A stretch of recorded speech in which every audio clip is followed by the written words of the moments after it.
দ্বিতীয় নাম্বার ছিল সম্পদের ফিতনা, কিভাবে বাঁচবেন। আসহাবে কাহাফের পরে সূরা কাহাফে আল্লাহ তাআলা একজন বাগানওয়ালার ঘটনা বলেছে। দুজন বন্ধু, একজন একটু গরিব, সে বিশ্বাসী, আরেকজন ধনী, সে অবিশ্বাসী। তাকে আল্লাহ তাআলা বিশাল বড় খেজুরের বাগান আর আঙ্গুরের বাগান দিয়েছেন, বিশাল অনেক বড় বিজনেস ম্যাগনেট। তো এই সম্পদের অহংকার সে করত।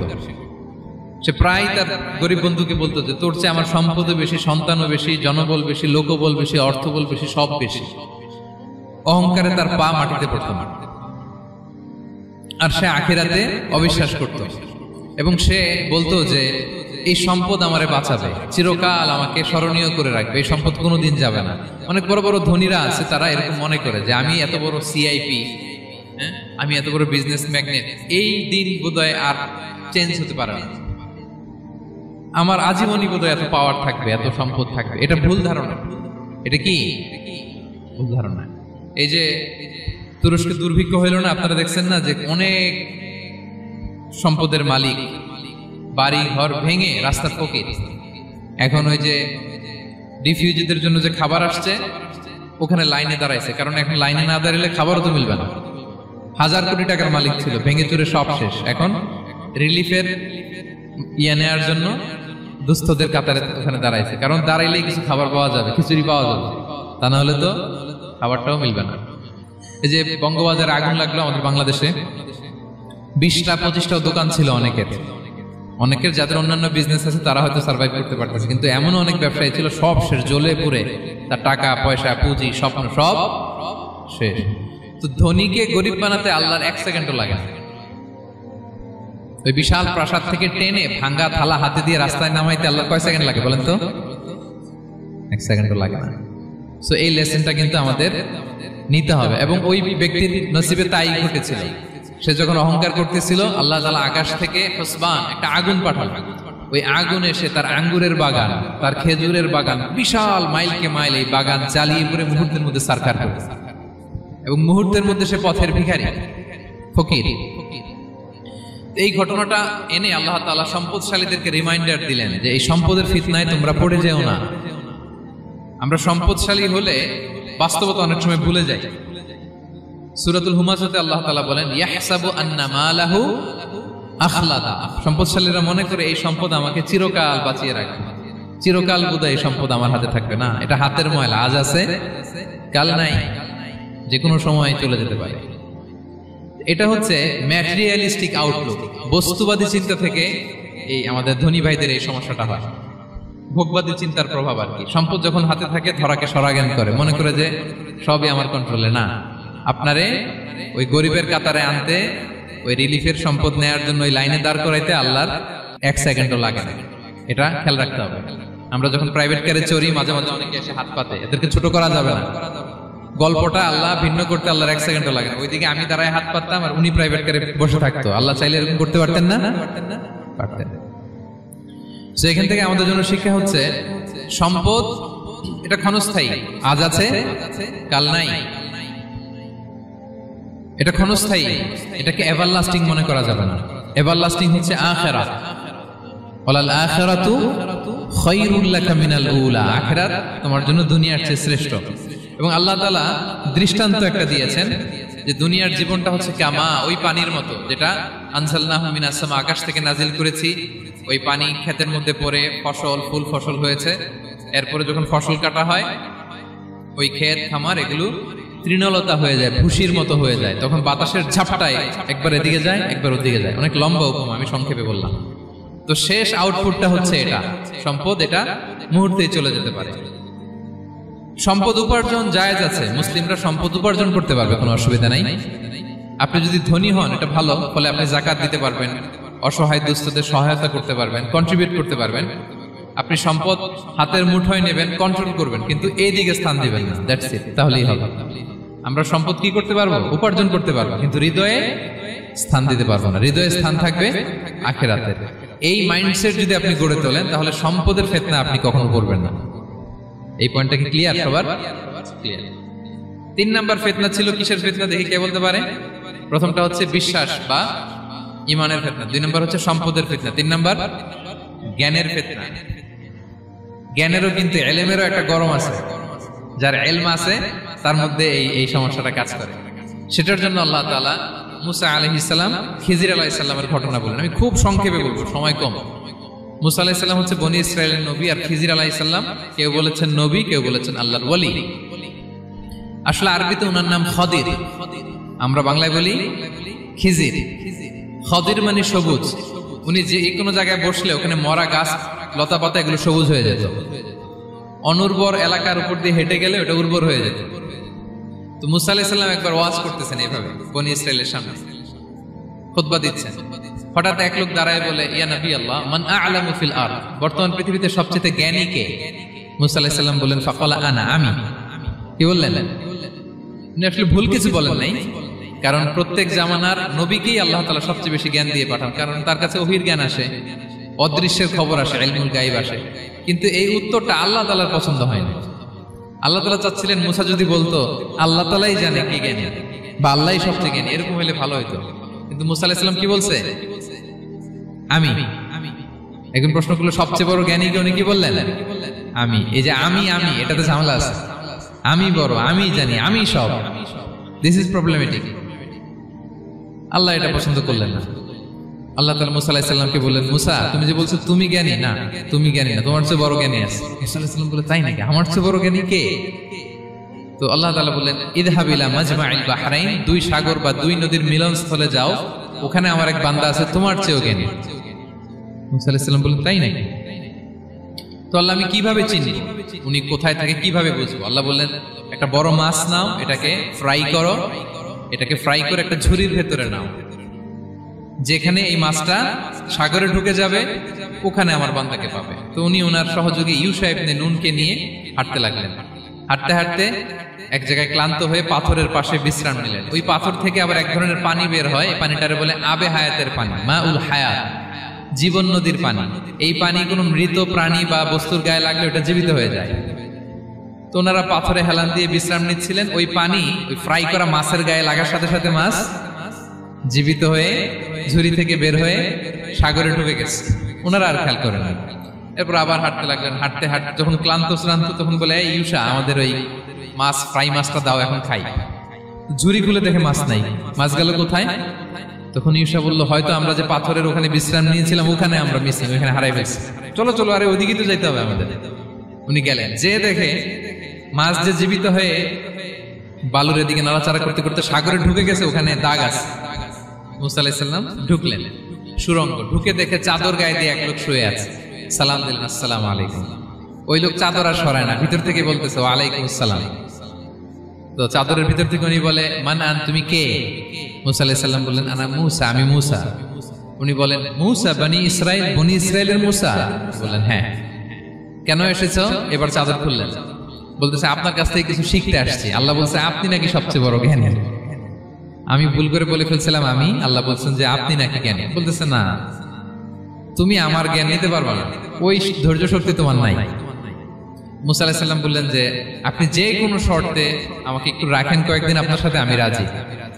বললেন, না, তুমি পারবা না। মুসা আলাইহিস সালাম জোর করতে লাগলেন। অবশেষে খিদির আলাইহিস সালাম রাজি হলেন। বললেন, শর্ত হচ্ছে আমি যাই করি আর না করি আমাকে কোনো প্রশ্ন করা যাবে না। মুসা আলাইহিস সালাম বললেন, ওকে। সফর শুরু হলো। সামনে নদী, এক লোক তাদের নৌকা দিয়ে নদী পার করাই দিল। নদী পারাপারের পর খিজির আলাইহিস সালাম লাঠি দিয়ে নৌকার তলাটা ছিদ্র করে দিলেন।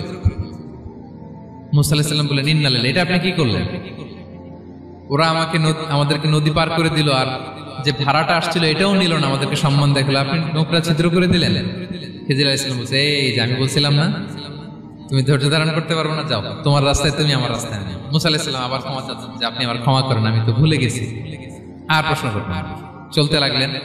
হঠাৎ বাচ্চারা খেলতেছে, এক বাচ্চাকে ধরে হত্যা করলেন খিজির আলাইহিস সালাম। এবার তো মুসা আলাইহিস সালাম রেগে গেছে, আপনি করলেন নাকি? নিষ্পাপ ফুলের মতো শিশুকে হত্যা করলেন।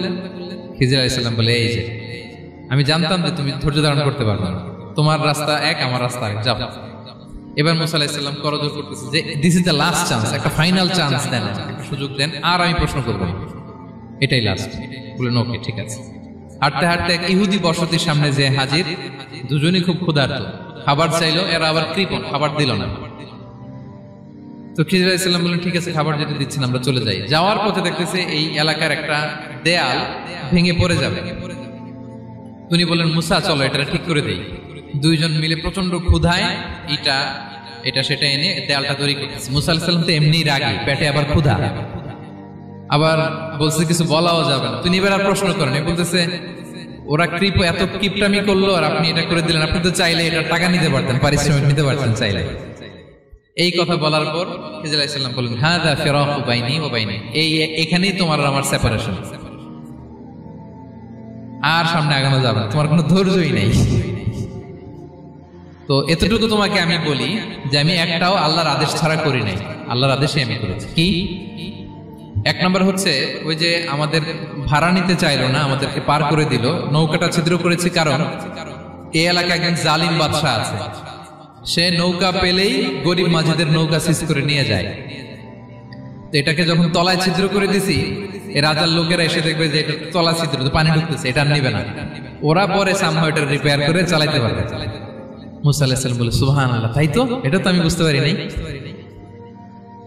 আর ওই ছোট শিশুটাকে হত্যা করছি, ও অনেক বড় জালিম হবে এলাকা, তার ফিতনায় এলাকাবাসী তটস্থ থাকবে, সে তার মা বাবাকেও জাহান্নামে নেবে। এজন্য আল্লাহ তাআলা আদেশ দিয়েছেন আমাকে, আল্লাহর আদেশে আমি তাকে হত্যা করেছি। মুসা আলাইহিস সালাম বললেন তাই তো, এটা তো অনেক ভালো কাজ করছেন। তাইলে বলতেছে তাহলে ওইটা বলেন, খাবারও দিল না, এত কৃপণ, এদের দেয়াল কেন ঠিক করতে গেলেন আপনি? তখন তিনি বললেন যে আসলে এটা একটা ইয়াতিমদের ঘর ছিল, দুইটা ইয়াতিম শিশু, তাদের বাবা মা খুব ভালো ছিল, আর এই দেয়ালের নিচে আছে গুপ্তধন, এই দেয়ালটা পড়ে যাবে, এই গুপ্তধন তারা ছোট মানুষ নিতে পারবে না, এলাকাবাসী তাদেরকে বঞ্চিত করে নিয়ে যাবে। আমি দেয়াল গড়ে দিলাম যাতে করে তারা যখন প্রাপ্তবয়স্ক হয় নিজেদের সম্পদ নিজেরা বুঝে নিতে পারে। সুবহানাল্লাহ বিহামদি। মুসা আলাইহিস সালাম বলে তাই তো, এগুলো তো আমি বুঝতে পারি নাই। তো এই ছিল খুব সংক্ষিপ্ত পরিসরে মুসা আলাইহিস সালাম খিজির আলাইহিস সালামের ঘটনা। তো রাসূল সাল্লাল্লাহু আলাইহি ওয়াসাল্লাম বুখারীতে একটা চমৎকার কথা বলেছেন, তিনি বলেছিলেন ওয়াদিদনা আন্না মুসা সাবার হাত্তা ইউকাসসা আলাইনা মিন আমরিহিমা। রাসূল সাল্লাল্লাহু আলাইহি ওয়াসাল্লাম বলেছিলেন ইস, আমার ভাই মুসা যদি আরেকটু ধৈর্য ধরতো তাহলে আরো কিছু অজানা তথ্য আমরা জানতে পারতাম। এখান থেকে, এই ঘটনা থেকে আমরা কি শিখলাম? প্রথম যেটা আমরা শিখলাম, জ্ঞান নিয়ে বড়াই করতে নেই, ঠিক কিনা? জানার কোনো শেষ নেই, জাননেওয়ালার উপরও জাননেওয়ালা আছে, জ্ঞানীর উপরও জ্ঞানী আছে। আপনি কিছু জেনেই মনে করবেন না আমি সব জানি, আপনার চাইতেও বেশি জ্ঞানী অনেকে আছে। অনেক সময় বক্তার চাইতেও শ্রোতারা অনেক জ্ঞানী। হয়তো এখানে এমন অনেক জ্ঞানী লোক আছে যার ধারে কাছেও আমরা কেউ নেই, হতে পারে। সো আমি সব জানি, এটা ভুল, এটা শয়তান বলে। এটা কে বলে? শয়তান বলে। আবু নাওয়াস একটা কবিতা লিখেছেন, ওয়াকুল্লি মান ইয়াদঈ ফিল ইলমি ফালসাফাতান হাবাসতা শাইআন ওয়া গাবাত আনকা আশিয়াউ। কেউ যদি বলে আমি সব জানি, তুমি তাকে বৃদ্ধাঙ্গুলি দেখিয়ে বলো আপনি কিছুই জানেন না, আপনি অল্প কিছু জেনেছেন, জানার এখনো অনেক বাকি। তাহলে মুসা আলাইহিস সালামের এই ঘটনা জিজ্ঞেস করা হলো কে জ্ঞানী, উনি বললেন আমি জ্ঞানী। এরকম কি আমরা কখনো বলবো? না। সবচাইতে বড় জ্ঞানী কে? ওয়া ফাওকা কুল্লি যী ইলমিন আলিম। সবচাইতে বড় জ্ঞানী আল্লাহ তাআলা। সো জ্ঞান নিয়ে আমরা অহংকার করব না। দুই নম্বর যে শিক্ষাটা আমরা পাই, ওই যে নৌকা দিয়ে পারাপার হচ্ছিল, তখন একটা চড়ুই পাখি এসে সাগরের মধ্যে মুখ দিয়েছিল। তো খিজির আলাইহিস সালাম বললেন মুসা, তুমি কি চড়ুই পাখিটা দেখতে পাচ্ছ? হ্যাঁ দেখতে পাচ্ছি। চড়ুই পাখিটা যে সাগরে মুখ দিলে দেখতে পাচ্ছ? হ্যাঁ দেখতে পাচ্ছি। তখন খিজির আলাইহিস সালাম বললেন চড়ুই পাখিটা সাগরে মুখ দিয়ে পানি খাওয়ার পরে চড়ুই পাখির ঠোঁটে বা চঞ্চুতে যতটুকু পানি লেগে আছে, এই পানিটা হচ্ছে তোমার, আমার এবং মহাবিশ্বের আমাদের সকলের জ্ঞান। আর এই মহাসাগরের সকল পানি হচ্ছে আল্লাহ তাআলার জ্ঞান। আল্লাহ তাআলা বলেছেন ওমা উতিতু মিনাল ইলমি ইল্লা কালিলা। আমি তোমাদেরকে একেবারে অল্প জ্ঞান দিয়েছি, একেবারে অল্প। এই রহস্যে ঘেরা এই মহাবিশ্বের অনেক কিছু আমাদের অজানা। প্রিয় ভাইরা, আমরা অনেক কিছু জানি না, আমাদের এই লিমিটেড নলেজ এগুলো ধরে না, তারপর আমরা জ্ঞানের বড়াই করি। আপনারা উপমাটা বুঝতে পারছেন? একটা নৌকা থেকে চড়ুই পাখি ঠোঁট দিয়ে পানি খাচ্ছে, পানি খাওয়ার পরে স্বভাবতই চড়ুই পাখির ঠোঁটে একটু পানি তো লাগবে। খিজির বললেন যে এই পানিটা হচ্ছে তোমার, আমার, পৃথিবীর সবার জ্ঞান। আর এই সাগরের বাকি পানিগুলো কার জ্ঞান? এবার বুঝতে পারছেন আল্লাহ তাআলার জ্ঞানের পরিধি। আমরা জ্ঞান নিয়ে যেন কখনো কি না করি, বড়াই না করি। জ্ঞান দুই ধরনের, একটা বাহ্যিক জ্ঞান, একটা অন্তর্নিহিত জ্ঞান। External knowledge, internal knowledge. আমরা যখন কোরআন হাদিস পড়ি আমাদের বাহ্যিক জ্ঞান অর্জন হয়। কোরআন হাদিস পড়লেই আপনি জ্ঞানী হয়ে যান, এটা কোরআন হাদিস পড়তে হয়, এটা ডাইজেস্ট করতে হয়, এটার উপর আমল করতে হয়। এই জ্ঞান অর্জন শেষে এরপরে আল্লাহর প্রিয় বান্দাদেরকে আল্লাহ অন্তরে ইলমের নূর দেন, ইলহাম দেন। That is the knowledge, that is the pure knowledge. আপনি হাফেজে কোরআন হয়ে ভাইবেন না আপনি সব জানেন, আপনি বুখারী মুখস্থ করে ভাইবেন না সব জানেন। এই সব জ্ঞান অর্জন করার পরে ইলমের নূর হাসিল হয়, সেটা আল্লাহ সবারে দেয় না। সো এই অন্তর্নিহিত জ্ঞান, দূরদৃষ্টি, farsightedness, that is the pure knowledge. এটার জন্য বছরের পর বছর, যুগের পর যুগ সাধনা করতে হয়।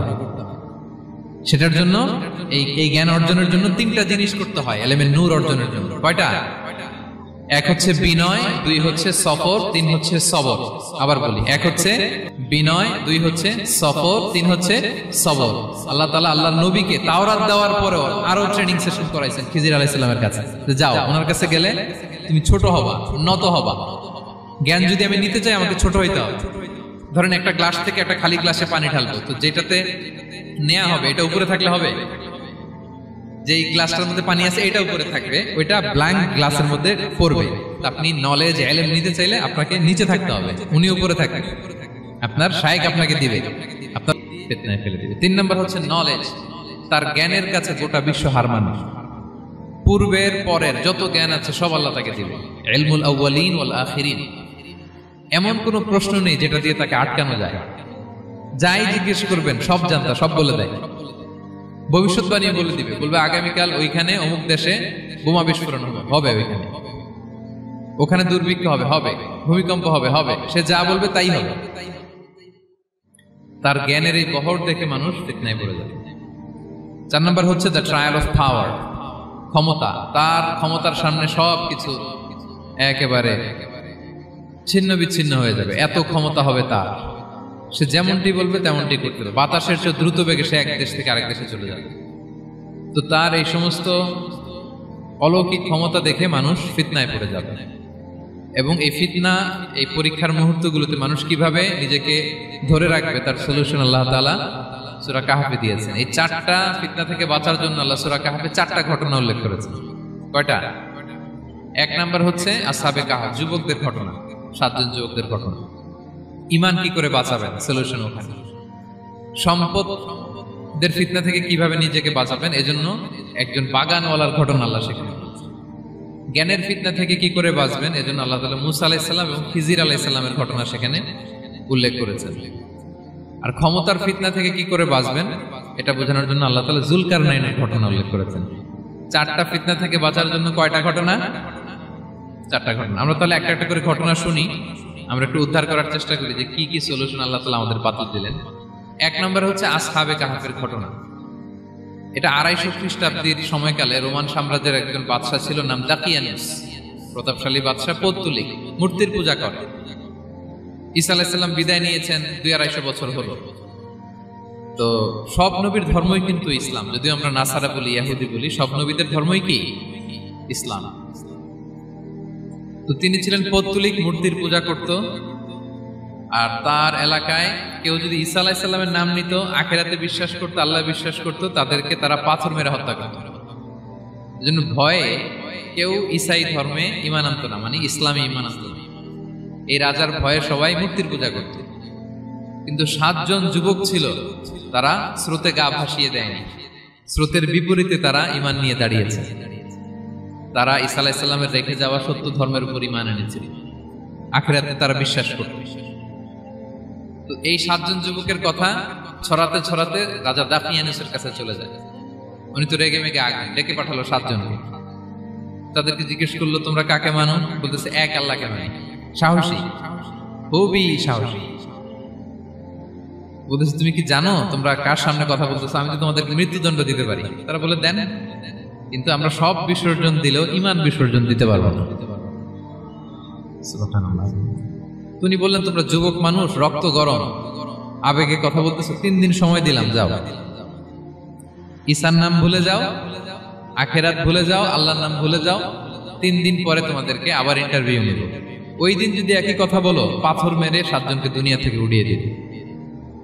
তারা চলে গেল। এবার 7 বন্ধু মিলে পরামর্শ করতে লাগলো, কি করতে পারি আমরা, এই গুণে ধরা সমাজকে আমরা কিভাবে বাঁচাবো, এই পৌত্তলিকতার ছোবল থেকে এই ইফসিস নগরীকে বাঁচাবো কি করে। নগরীটার নাম ছিল ইফসিস নগরী। বর্তমানে এটা তুরস্কের ইজমির শহরে অবস্থিত। এখনো জায়গাটা প্রত্নতাত্ত্বিকদের ইয়েতে এটা সংরক্ষিত, এখনো টুরিস্টরা যায়। তো তারা বলল আমরা ঈমান বিসর্জন দিব না, যদি আমরা ওদের কথা মেনে নিই আমরা তো মুশরিক হয়ে গেলাম, চলো আমরা এক কাজ করি, আমরা এলাকা ছেড়ে দিই। এই 7 যুবক আল্লাহর উপর ভরসা করে তারা বাড়ি ঘর আত্মীয় স্বজন সব ছেড়ে দিয়ে লোকালয় ছেড়ে দূরে একটা পাহাড়ের ভেতরে আশ্রয় নিল। পাহাড়ের ভেতরে একটা গুহা ছিল, এই গুহা কি আরবিতে বলে আল কাহাফ। কি বলে? এই সূরার নাম কি? সূরাতুল কাহাফ। তো তাদের সাথে সাথে একটা কুকুরও যাচ্ছিল, তারা বারবার তাড়িয়ে দেওয়ার চেষ্টা করতেছিল কুকুরটাকে যাতে না যায়, কিন্তু কুকুর শুধু কান্না করে তার সাথে যাওয়ার জন্য ঘেউ ঘেউ করতেছিল। এই কুকুরটাকেও সাথে নিল। ভালো মানুষদের সাথে থাকলে কি হয় দেখেন, এই কুকুরের কথা, যেহেতু 7 জন ইমানদারের সাথে একটা কুকুর ছিল, এই কুকুরের কথা আল্লাহ সূরাতুল কাহাফে উল্লেখ করে দিয়েছে। কালবুহুম বাসিতুন যিরাআইহি বিল ওয়াসি। তো তারা ভিতরে গেল, যে প্রচন্ড ক্লান্ত, তারা ঘুমিয়ে পড়ল। কি করলো? এই এক ঘুমে আল্লাহ 309 বছর কাটাই দিলেন। কয়শো 9 বছর? 9 বছর ঘুম, সব ঘুম, প্রচন্ড ঘুম যেন আর কাটে না। 309 বছর পরে এরা জাগল। এখন খুব ক্ষুধা, ঘুমে আর মোর ভাঙতেছে, আর একজন জিজ্ঞেস করতেছে কি লম্বা সময় ঘুম দিলাম কোথায় আমরা? একজন বলতেছে হ্যাঁ মনে সারাদিনই ঘুমাইছি আমরা। আরেকজন বলতেছে না না সারাদিন না, দিনের কিছু অংশ হয়তো ঘুমাইছি। আসলে কয় বছর ঘুমাইছে? 309 বছর। তো এদিকে সভ্যতার তো চেঞ্জ। এখানে ওই দাকিয়ানুস মরে, এর ছেলে মরে, এর নাতি মরে, পুতি মরে, এখন 6ষ্ঠ নম্বর রাজা আসছে। প্রজন্মের পর প্রজন্ম তো শেষ। 309 বছরে কমপক্ষে 4-5টা জেনারেশন চেঞ্জ হবে। তো জেনারেশন চেঞ্জ হয়ে, এলাকা চেঞ্জ হয়ে, তারা যে স্বপ্ন দেখেছিল এই ইফসিস নগরীতে কালিমার পতাকা উঠবে, তাদের স্বপ্ন আল্লাহ বাস্তবায়ন করেছেন। 309 বছরের ব্যবধানে এই এলাকার সবাই মুসলিম হয়ে গেছে। আল্লাহ চাইছিলেন ওদেরকে দেখাবে এটা, ওদের স্বপ্নটা যে বাস্তবায়ন হয়েছে এটা দেখাবে। ঘুম থেকে উঠছে, একজনকে তারা বললো যে লুকায় লুকায় চাদর মুড়ি দিয়ে কিছু রুটি নিয়ে আসো বাজার থেকে, যাতে তোমাকে না চিনে। চাদর মুড়ি দিয়ে যাও। কিছু পয়সা ছিল, মুদ্রা দিয়ে দিছে। তো সে যে যখন দোকানদারের কাছ থেকে রুটি নিয়েছে আর মুদ্রা দিছে, দোকানদার বলে এই মুদ্রা কোথা থেকে আসলো? 309 বছর আগে মালয়েশিয়াতে রিঙ্গিট ছিল কিনা জানি না, যেভাবে ওরা ট্রানজাকশন করতে পারে যেটা ছিল, ওইটা যদি এখন কেউ দেয় রাজধানী বিলাসে খাবার পাওয়া যাবে? হ্যাঁ। তো রুটিওয়ালা বলে তুমি বর্তমান সময়ের মুদ্রা দাও, এটা দিচ্ছ কেন? বলতেছে এটা তো বর্তমান সময়ের মুদ্রা। বলতেছে এই যে মুদ্রার মধ্যে দেখো কোন সালের সিল দেওয়া, এটা তো শত শত বছর আগে। বলতেছে কি বলে শত বছর আগে? আমি তো আজকে সকালেই বাজার করলাম, ওই বাজার করে যে টাকাগুলো ছিল ওইটাই তো পকেটে। বলতেছে বলে কি? নিশ্চয়ই তুমি গুপ্তধনের সন্ধান পেয়েছো, হিডেন ট্রেজার। বলো, মানে তার সাথে এদের কথাবার্তা কিছু মিলতেছে না। পরে তাকে ধরে ওই সময়কার রাজার কাছে নিয়ে গেছে। ওই রাজা আবার মুসলিম, সবাই মুসলিম তখন। সে যা বলে এরাও কেউ বিশ্বাস করে না, এরাও যা বলে এও বিশ্বাস করে না। আর এলাকা এর বাড়িঘর আসবে কোত্থেকে? এর নাতি পুতি যা আছে 5-6 পুরুষ তো মরে সবাই কবরে। তখন তার কথা শুনে সবাই অবাক। তো এটা মিলানোর জন্য তারা 309 বছর আগের দাকিয়ানুস বাদশার সরকারি যে নথিপত্র, এই পুরাতন ছিঁড়া নথিপত্র তারা বের করলো। বের করে দেখি ঠিকই দাকিয়ানুস নামে এক বাদশা ছিল, আর অনেক শত শত বছর আগে মোস্ট ওয়ান্টেড 7 জন যুবক ছিল, যাদের ব্যাপারে এক্সিকিউশনের অর্ডার ছিল। এখন দেখে তারা অবাক। লম্বা ঘটনা আমি শর্ট করে বলতেছি। পরে সবাই মিলে তাকে সহ ওই গুহায় গেল। গুহায় যাওয়ার পরে সে বাকিদেরকে ডাকতে গুহার ভিতরে ঢুকলো। আল্লাহ তাআলা 7 জনকে ওইখানে মৃত্যু দিয়ে দিলেন।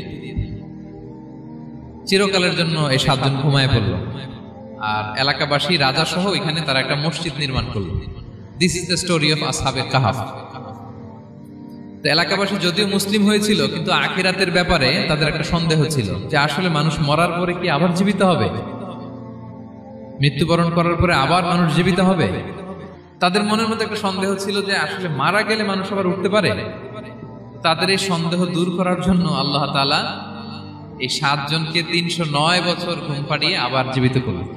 সুবহানাল্লাহ বিহামদিহি। তাহলে ঈমান কিভাবে বাঁচাতে হয় এটার প্রেরণা আমরা এই 7 যুবকের কাছ থেকে পাই। এখানে যেটা আমরা শিখি প্রিয় ভাইরা, 1 নম্বর লেসন হচ্ছে আমাদের গুড কোম্পানি লাগবে, রাইটাস পিপল, মানে আমাদের সার্কেলটা ভালো হইতে হবে। তাদের 7 জনের সার্কেলটা খুব ভালো ছিল।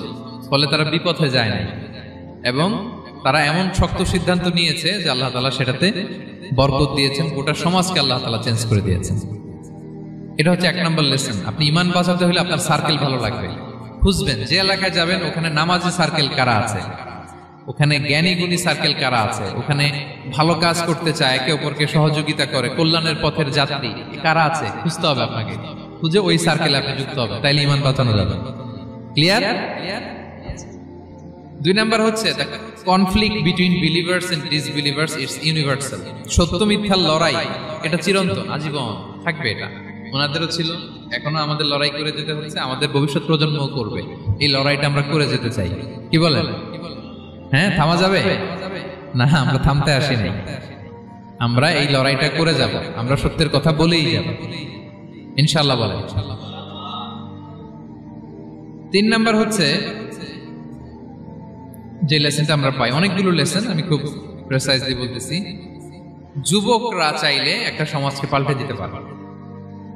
এই পৃথিবীতে যত বড় বড় বিপ্লব হয়েছে এগুলো যুবকরা এনেছে। তারা হচ্ছে সভ্যতা গড়ার কারিগর।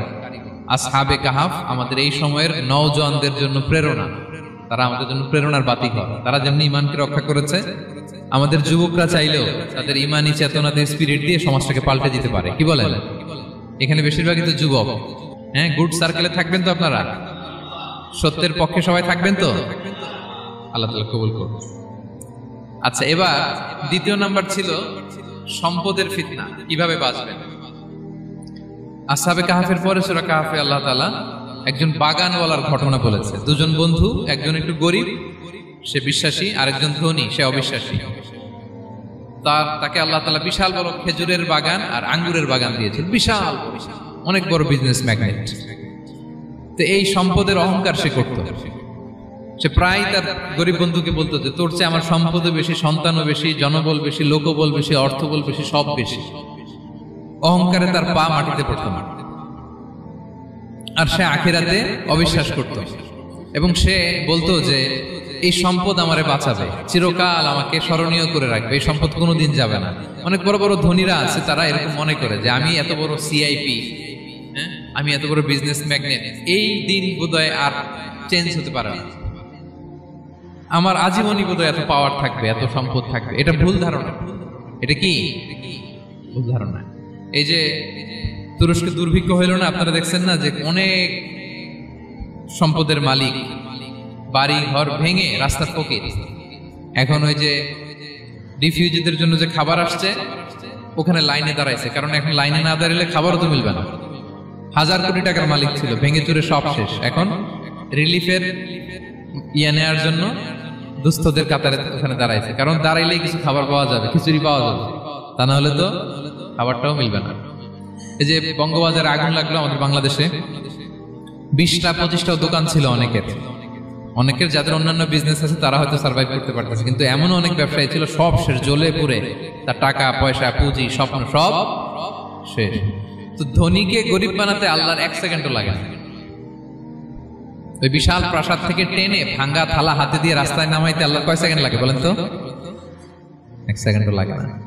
সো এই লেসনটা কিন্তু আমাদের নিতে হবে, এবং ওই ব্যক্তির নসিবে তাই ঘটেছিল। সে যখন অহংকার করতেছিল, আল্লাহ তাআলা আকাশ থেকে হুসবান একটা আগুন পাঠালো। ওই আগুন এসে তার আঙ্গুরের বাগান, তার খেজুরের বাগান, বিশাল মাইলকে মাইল এই বাগান জ্বালিয়ে পুরো মুহূর্তের মধ্যে সারকার করে, এবং মুহূর্তের মধ্যে সে পথের ভিখারি, ফকির। এই ঘটনাটা এনে আল্লাহ তাআলা সম্পদশালীদেরকে রিমাইন্ডার দিলেন যে এই সম্পদের ফিতনায় তোমরা পড়ে যেও না। আমরা সম্পদশালী হলে বাস্তবতা অনেক সময় ভুলে যাই। সূরাতুল হুমাজাতে আল্লাহ তাআলা বলেন ইয়াহসাবু আন্না মালাহু আখলাদা। সম্পদশালীরা মনে করে এই সম্পদ আমাকে চিরকাল বাঁচিয়ে রাখবে, চিরকাল বোধহয় এই সম্পদ আমার হাতে থাকবে। না, এটা হাতের ময়লা, আজ আছে কাল নাই, যে কোনো সময় চলে যেতে পারে। এটা হচ্ছে ম্যাটেরিয়ালিস্টিক আউটলুক, বস্তুবাদী চিন্তা থেকে এই আমাদের ধনী ভাইদের এই সমস্যাটা হয়। ভোগবাদী চিন্তার প্রভাব আর কি। সম্পদ যখন হাতে থাকে ধরাকে সরাজ্ঞান করে, মনে করে যে সবই আমার কন্ট্রোলে। না, আপনারে ওই গরিবের কাতারে আনতে, ওই রিলিফের সম্পদ নেয়ার জন্য ওই লাইনে দাঁড় করাইতে আল্লাহর 1 সেকেন্ডও লাগে না। এটা খেয়াল রাখতে হবে। আমরা যখন প্রাইভেট কারে চড়ি মাঝে মাঝে অনেকে এসে হাত পাতে, এদেরকে ছোট করা যাবে না। গল্পটা আল্লাহ ভিন্ন করতে আল্লাহর 1 সেকেন্ডও লাগে না। ওইদিকে আমি দাঁড়ায় হাত পাততাম আর উনি প্রাইভেট কারে বসে থাকতো। আল্লাহ চাইলে এরকম করতে পারতেন না? পারতেন। তো এখান থেকে আমাদের জন্য শিক্ষা হচ্ছে সম্পদ এটা ক্ষণস্থায়ী, আজ আছে কাল নাই, এটা ক্ষণস্থায়ী, এটাকে এভারলাস্টিং মনে করা যাবে না। এভারলাস্টিং হচ্ছে আখিরাত। ওয়ালাল আখিরাতু খায়রুল লাকা মিনাল উলা, আখিরাত তোমার জন্য দুনিয়ার চেয়ে শ্রেষ্ঠ। এবং আল্লাহ তাআলা দৃষ্টান্ত একটা দিয়েছেন যে দুনিয়ার জীবনটা হচ্ছে কামা, ওই পানির মতো যেটা আনজালনাহু মিনাস সামা, আকাশ থেকে নাজিল করেছি। ওই পানি ক্ষেতের মধ্যে পড়ে ফসল ফুল ফসল হয়েছে, এরপরে যখন ফসল কাটা হয় ওই ক্ষেত খামার এগুলো তৃণলতা হয়ে যায়, ভুসির মতো হয়ে যায়, তখন বাতাসের ঝাপটায় একবার এদিকে যায় একবার ওদিকে যায়। অনেক লম্বা উপমা, আমি সংক্ষেপে বললাম। তো শেষ আউটপুটটা হচ্ছে এটা, সম্পদ এটা মুহূর্তেই চলে যেতে পারে। সম্পদ উপার্জন জায়েজ আছে, মুসলিমরা সম্পদ উপার্জন করতে পারবে, কোনো অসুবিধা নাই। আপনি যদি ধনী হন এটা ভালো, ফলে আপনি যাকাত দিতে পারবেন, অসহায় দুস্থদের সহায়তা করতে পারবেন, কন্ট্রিবিউট করতে পারবেন। আপনি সম্পদ হাতের মুঠোয় নেবেন, কন্ট্রোল করবেন, কিন্তু এই দিকে স্থান দিবেন না, দ্যাটস ইট, তাহলেই হবে।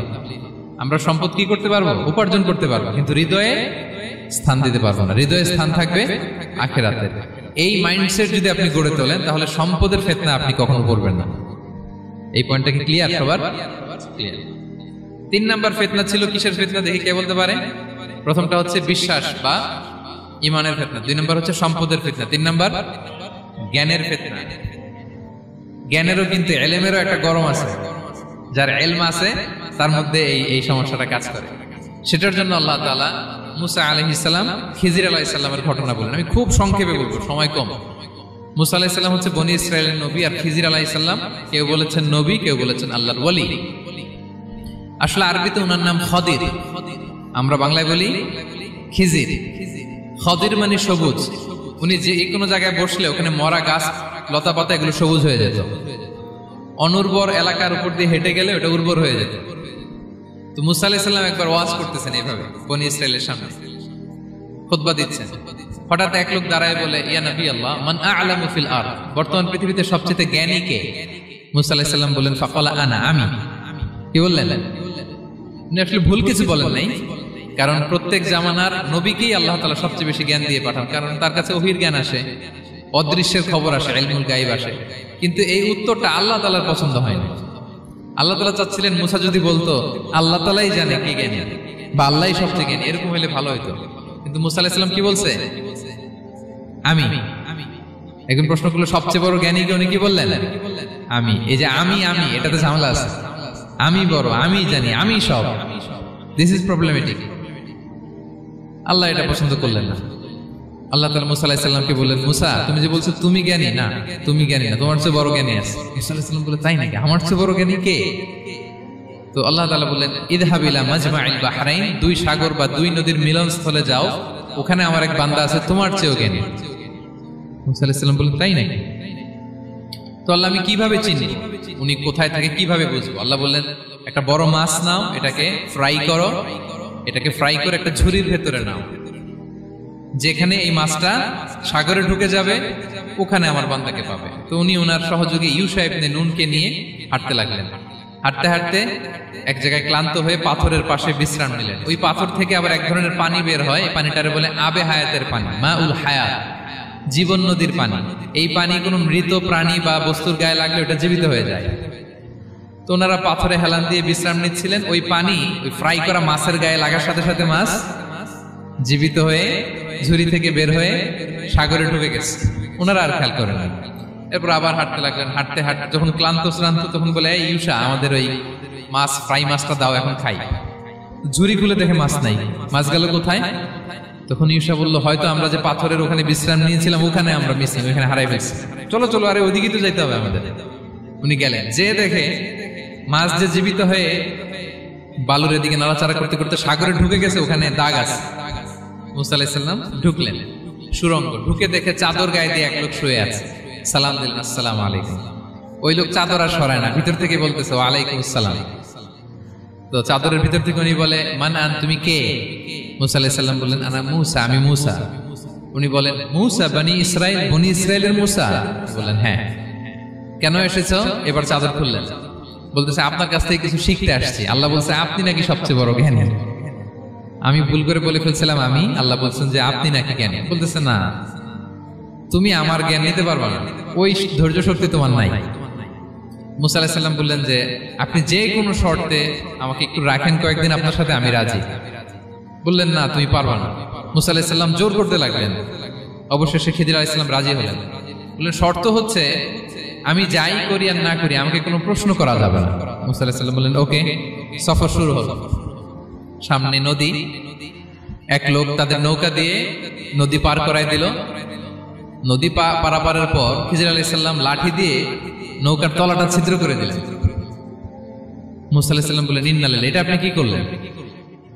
ওরা আমাদেরকে নদী পার করে দিল, আর যে ভাড়াটা আসছিল এটাও নিল না, আমাদেরকে সম্মান দেখালো, আপনি নৌকা ছিদ্র করে দিলেন। খিজির আলাইহিস সালাম বলছে এই যে আমি বলছিলাম না তুমি ধৈর্য ধারণ করতে পারবে না, যাও তোমার রাস্তায় তুমি আমার রাস্তায় না। মুসা আলাইহিস সালাম আবার ক্ষমা চাচ্ছেন যে আপনি আমার ক্ষমা করেন, আমি তো ভুলে গেছি, আর প্রশ্ন করবেন না। চলতে লাগলেন। হঠাৎ বাচ্চারা খেলতেছে, এক বাচ্চাকে ধরে হত্যা করলেন খিজির আলাইহিস সালাম। এবার তো মুসা আলাইহিস সালাম রেগে গেছে, আপনি করলেনটা কি? একটা নিষ্পাপ ফুলের মতো শিশুকে হত্যা করলেন। খিজির আলাইহিস সালাম বলে এই যে আমি জানতাম যে তুমি ধৈর্য ধারণ করতে পারবে না, তোমার রাস্তা এক আমার রাস্তা এক, যাও। এবার মুসা আলাইহিস সালাম করজোর করতেছে যে this is the last chance, একটা ফাইনাল চান্স দেন, একটা সুযোগ দেন, আর আমি প্রশ্ন করব, এটাই লাস্ট। বললেন ওকে ঠিক আছে। হাঁটতে হাঁটতে এক ইহুদি বসতির সামনে যে হাজির, দুজনই খুব ক্ষুধার্ত, খাবার চাইলো, এরা আবার কৃপণ, খাবার দিল না। তো খিজির আলাইহিস সালাম বললেন ঠিক আছে খাবার যেটা দিচ্ছেন আমরা চলে যাই। যাওয়ার পথে দেখতেছে এই এলাকার একটা দেয়াল ভেঙে পড়ে যাবে।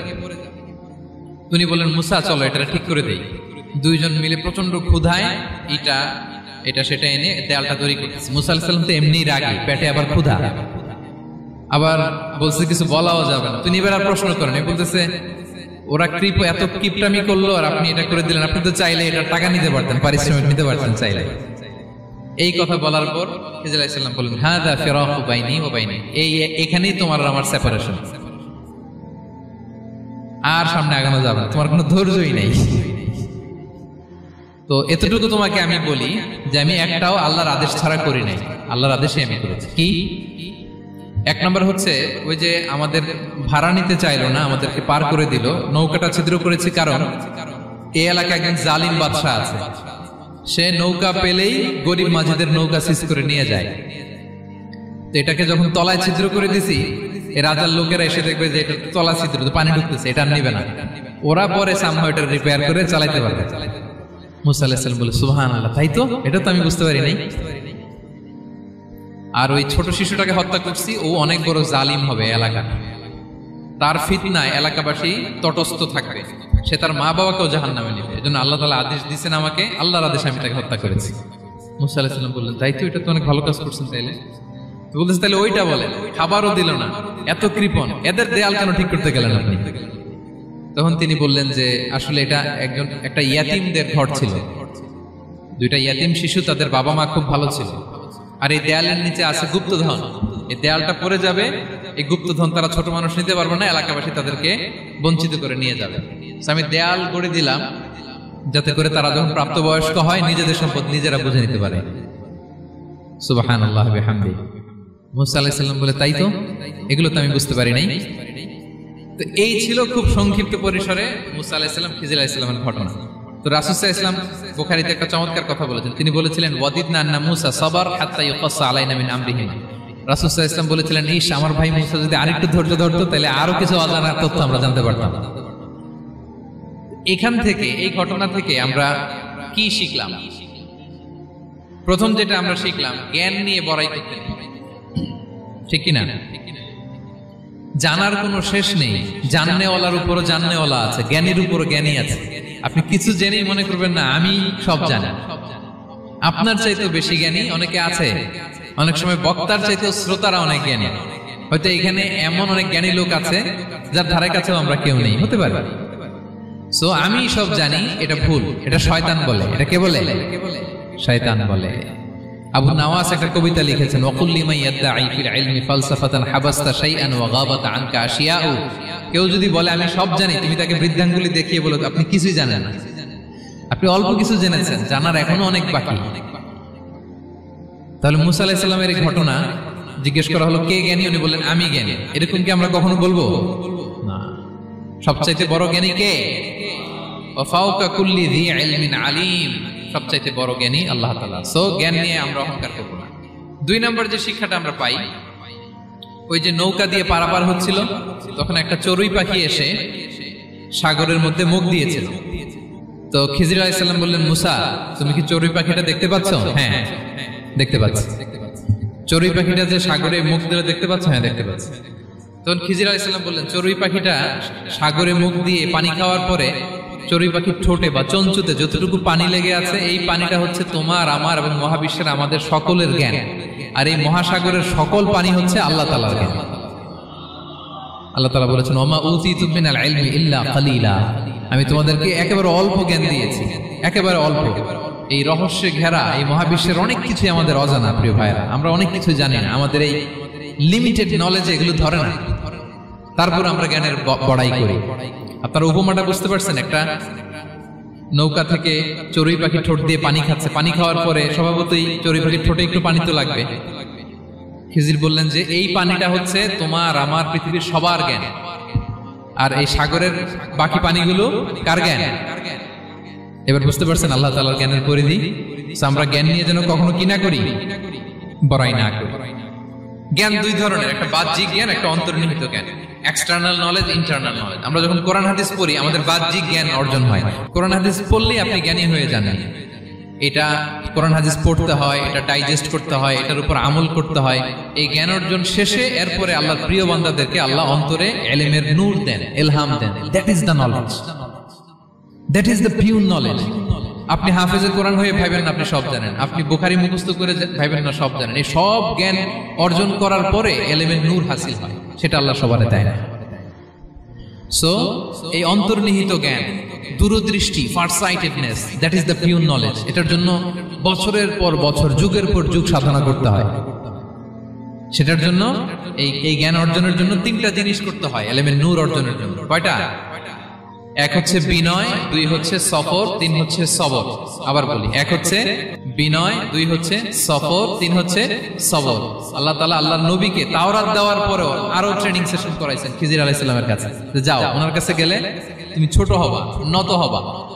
জ্ঞান যদি আমি নিতে চাই আমাকে ছোট হইতে হবে। ধরেন একটা গ্লাস থেকে একটা খালি গ্লাসে পানি ঢালবো, তো যেটাতে নেওয়া হবে এটা উপরে থাকলে হবে? যেই গ্লাসটার মধ্যে পানি আছে এটা উপরে থাকবে, ওইটা ব্ল্যাঙ্ক গ্লাসের মধ্যে পড়বে। আপনি নলেজ ইলম নিতে চাইলে আপনাকে নিচে থাকতে হবে, উনি উপরে থাকবেন। আপনার শায়েখ আপনাকে দিবে, আপনার উস্তাদ আপনাকে দিবে, আপনার মুর্শিদ আপনাকে দিবে। বুঝতে পেরেছেন? তাহলে আমাদেরকে হাম্বলনেস লাগবে। শিখতে হইলে হাম্বল হইতে হয়, বিনয়ী হইতে হয়। আচ্ছা, 2 নাম্বার সফর করতে হয়। এটা আল্লাহ মুসা আলাইহিস সালামকে দিয়ে করাইছেন, যাও পিছে পিছে উস্তাদের পিছে পিছে ঘুরো। তো এজন্য সফর করতে হয়। এখন ঘরে বসে অনেক কিছু জানা গেল, উস্তাদের সান্নিধ্য লাগে, সফর করতে হয়। আমাদের ক্লাসিক আলেমরা হাদিস কালেকশনের জন্য শহরকে শহর সফর করতেন। এখন আমাদের আলেমরা দেওবন্দে যায়, মিশরে যায়, মদিনায় যায়। এখানকার মালয়েশিয়ান স্টুডেন্টরা দেশে বিদেশে যে নলেজ অর্জন করে। সফর আপনাকে লাগবে। তাহলে বিনয়, সফর, 3 নম্বরে কি? সবর। ধৈর্যশীল হইতে হবে। দেখেন মুসা আলাইহিস সালাম বারবার প্রশ্ন করে ফেলতেছেন, বারবার ওয়াদা ভঙ্গ করতেছেন। এরকম করলে হবে না, ধৈর্য লাগবে। ধৈর্যের বলে বলিয়ান হলে তখনই আপনার মধ্যে ইলম আসবে। তাহলে জ্ঞানের ফিতনায় পড়ার আর আমাদের কোনো সম্ভাবনা আছে? আমরা বিনয়ী হব, আমরা জ্ঞান আল্লাহর দিকে ফিরাই দেব। আমরা বলবো উনি সবচেয়ে ভালো জানেন। পারা যাবে তো ইনশাআল্লাহ? আচ্ছা, আমি একেবারে শেষ পর্যায়ে চলে আসছি, 2 মিনিটের মধ্যে শেষ করে দিচ্ছি। 3 নাম্বার ছিল কিসের ফিতনা? 4 নাম্বার ক্ষমতার ফিতনা। এই ফিতনা থেকে বাঁচার জন্য সর্বশেষ আল্লাহ তাআলা যুলকারনাইনের ঘটনা বলেছেন।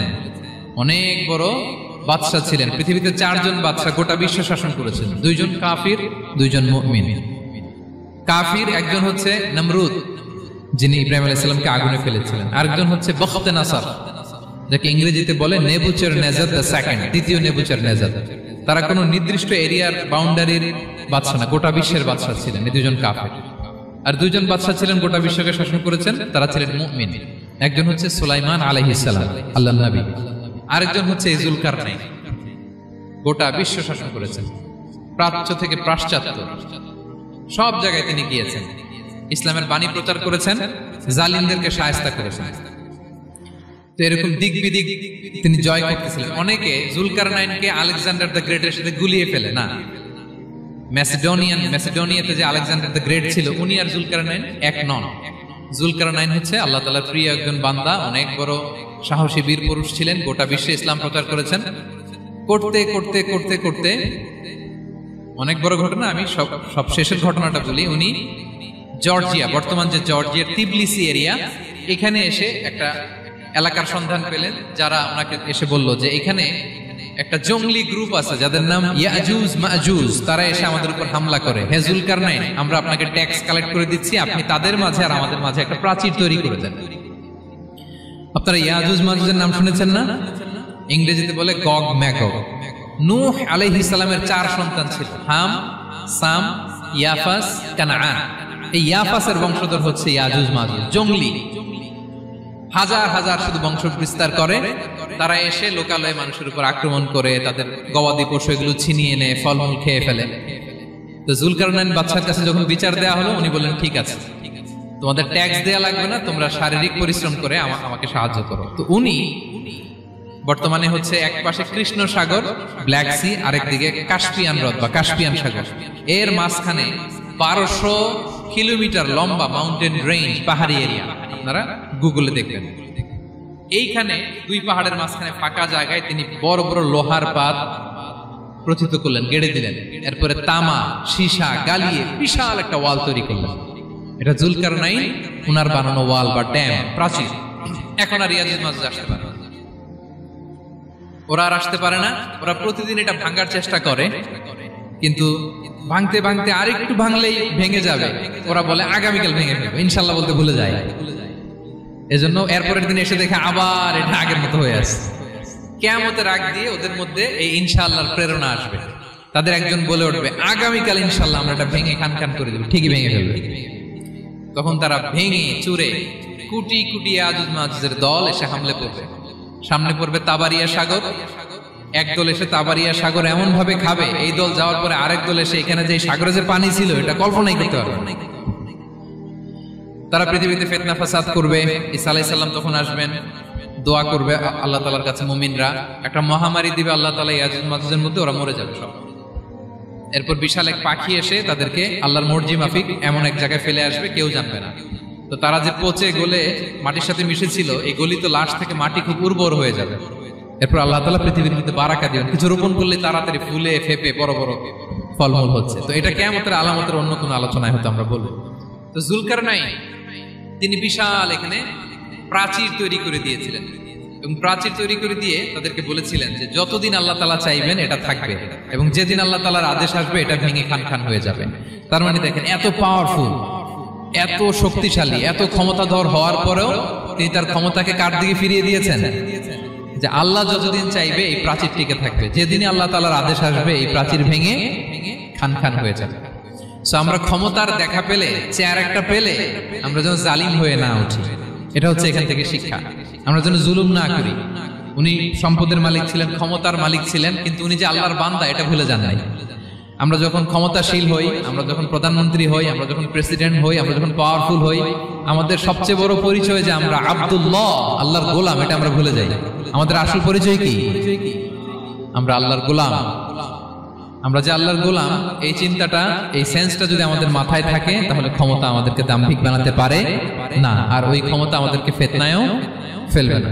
তাহলে সম্মানিত সুধী, দাজ্জাল কয়টা জিনিস দিয়ে আমাদেরকে ফিতনায় ফেলবে? 4টা। দ্য ট্রায়াল অফ ফেইথ, ইমানের পরীক্ষা; দ্য ট্রায়াল অফ ওয়েলথ, সম্পদ দিয়ে পরীক্ষা; দ্য ট্রায়াল অফ নলেজ, জ্ঞানের পরীক্ষা; দ্য ট্রায়াল অফ পাওয়ার, ক্ষমতার পরীক্ষা। আর ইমানের পরীক্ষায় উত্তরণের জন্য আল্লাহ তাআলা আমাদেরকে এই সূরায় আসহাবে কাহফের ঘটনা শুনিয়েছেন, যে 7 জন যুবক তারা তাদের ইমানকে হেফাজত করেছিল। সম্পদের ফিতনা থেকে বাঁচানোর জন্য আল্লাহ তাআলা আমাদেরকে এক বাগানওয়ালার কাহিনী জানিয়েছেন, যে সম্পদ পেয়ে তোমরা দাম্ভিক হয়ে যাও না, এটা আজ আছে কাল থাকবে না। জ্ঞানের পরীক্ষা থেকে আমাদের মুক্তির জন্য আল্লাহ তাআলা অনেক বড় করে আল্লাহ নবী মুসা আলাইহিস সালাম এবং খিজির আলাইহিস সালামের ঘটনা শুনিয়েছেন, আমাদের বুঝিয়েছেন যে আমাদেরকে বিনয়ী হতে হবে, জ্ঞানের জন্য সফর করতে হবে এবং সবর করতে হবে। সবশেষে আল্লাহ তাআলা ক্ষমতার ফিতনা থেকে বাঁচানোর জন্য ক্ষমতাধর, আমরা তো একটা দেশের মালিক হই এখন, অমুক দেশের প্রেসিডেন্ট, অমুক দেশের প্রধানমন্ত্রী, উনি গোটা বিশ্বের প্রতাপশালী রাজা ছিলেন জুলকারনাইন, তারপরেও উনি যে আব্দুল্লাহ, উনি যে আল্লাহর গোলাম, এটা তিনি ভুলে যাননি। তাহলে এইভাবে যদি আমরা এই ফিতনাগুলো থেকে বাঁচার চেষ্টা করি, তাহলে এই ফিতনা থেকে আমরা